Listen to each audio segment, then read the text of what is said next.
Šiandieną mes redaguosime turinio valdymo sistemą. Kad ją redaguoti, reikia pirmiausia patekti į redagavimo puslapį. Prisijungime prie mūsų turinio valdymo sistemos. Prisijungime. Kur yra internetinis mūsų adresas? Naršyklėje įvedame skirtuką, parašome tokį žodelį admin.php. Spaudžiame Enter. Štai prisijungimas prie mūsų turinio valdymo sistemos. Suvedame duomenis, kuriuos užsirašėme. Slaptažodis. Spaudžiame arba Enter, arba Login. Štai patekome į pagrindinį mūsų turinio valdymo sistemos puslapį. Trumpa apžvalga.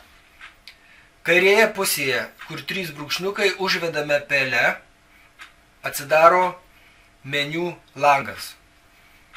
Kaip ir minėjau, nėra didelis galvos skausmas. Toliau einame. Bet kokią informaciją redagavus, čia yra visi instrumentai, prie kurių prieisime. Redagavę informaciją, kai norime jau ją publikuoti, spaudžiame Publish, publikuoti ir peržiūrime.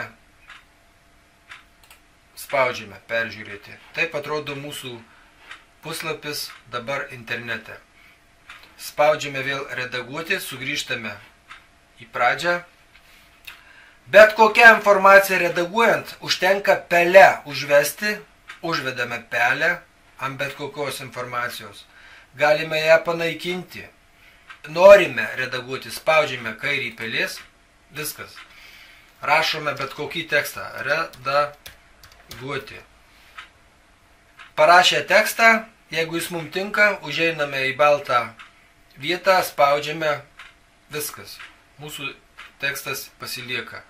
Jeigu norime redaguoti šį tekstą, užvedame pelę, pataisome žodį, vėl spaudžiame kairiu pelės, įrašome kažkokį sakinį. Testas. Norime jį išryškinti, apibraukiame, paspaudžiame išryškinimo langelį, viskas.